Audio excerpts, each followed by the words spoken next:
election. Most states run primary contests to nominate a presidential candidate, but caucuses have a different process.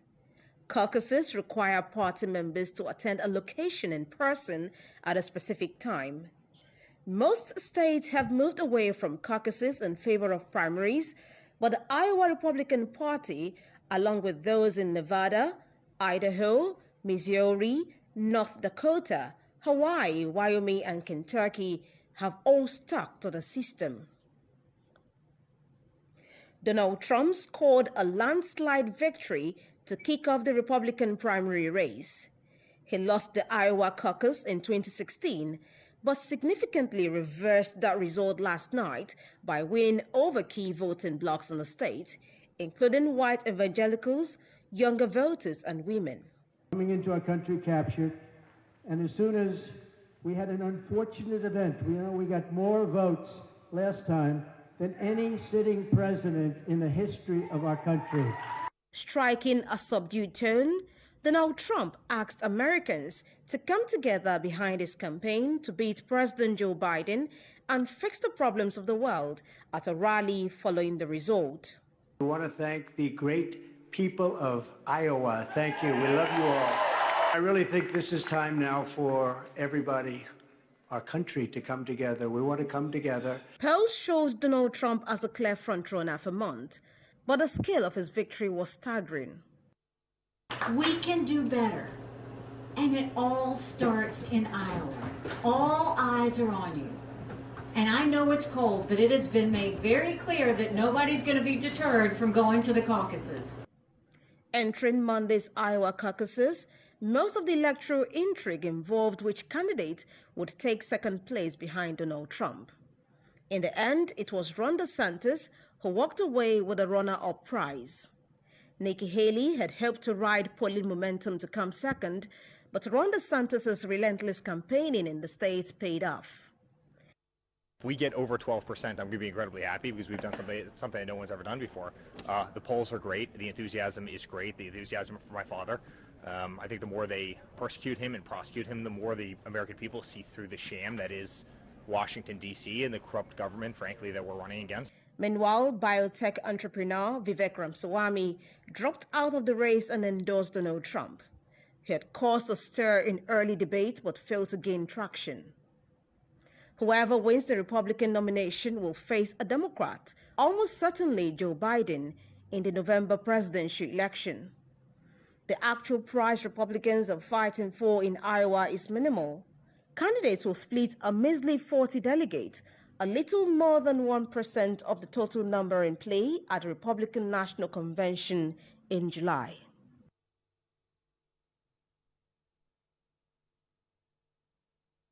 Global Affairs analyst and Republican Ejike Opa joins me live from the United States.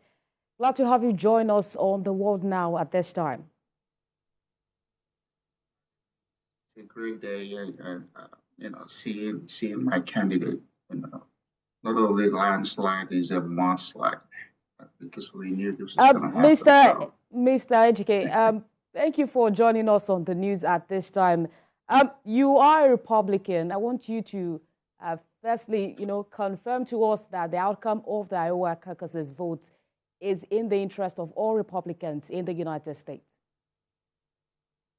Well, I mean, it wouldn't be in the interest of all Republicans, but at least it's in the interest of significant number of Republicans, because, the other candidates still ended up having some percentages. But, the difference between, Trump, the winner, and everybody else, shows the gap. So hopefully as this, processes, goes on, i.e., next month start is in New Hampshire, maybe some of these other candidates will drop out. I know they have no chance, no possibility of getting the nomination. And then they will drop out and, hopefully again, every Republican will now rally behind the apparent nominee, who is Donald Trump. Well, the world is watching closely at the activities trailing up to these elections. Do you think the former U.S. President Donald Trump's win in Iowa indicates any shakeup ahead of the election? What do you mean any shakeup? I mean, like you said, this process is ongoing until June.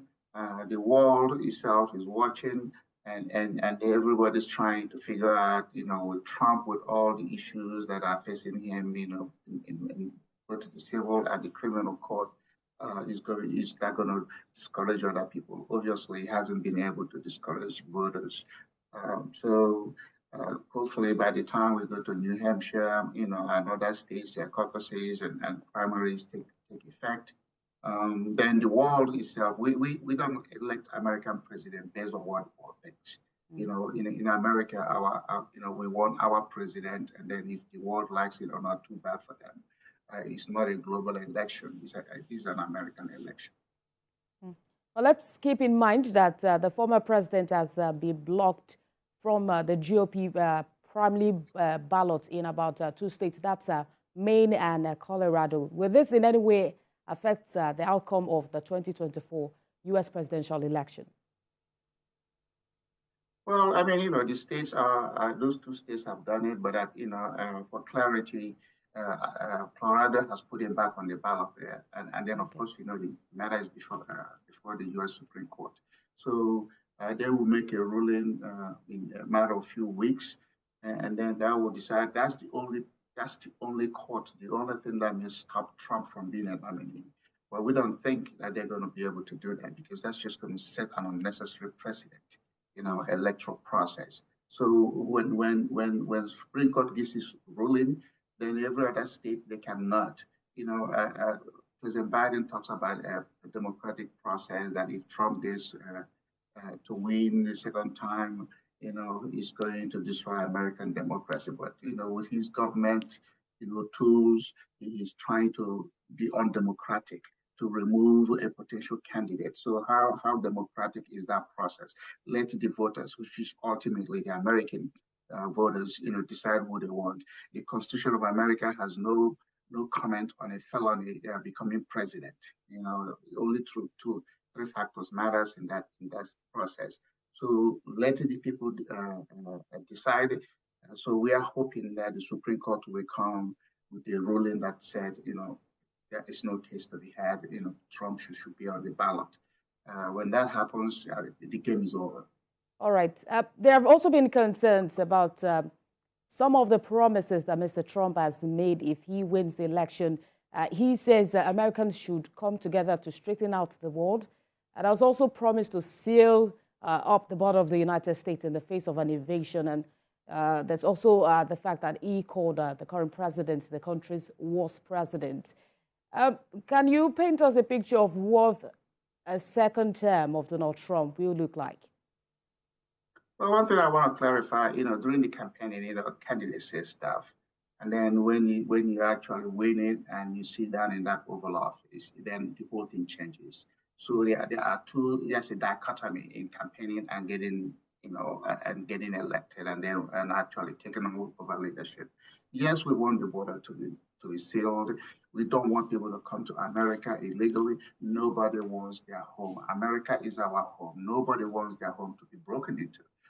Myself, as an immigrant, my father would never have allowed me to live in Nigeria for America if I didn't show him my visa. So we have to respect other people's immigration laws. Whatever pushes other people to go to other countries is the responsibility of their local government. That is their national government in this case. No president should take pride in seeing their own people risk their life in order to get to another person's house. Just like in your own home.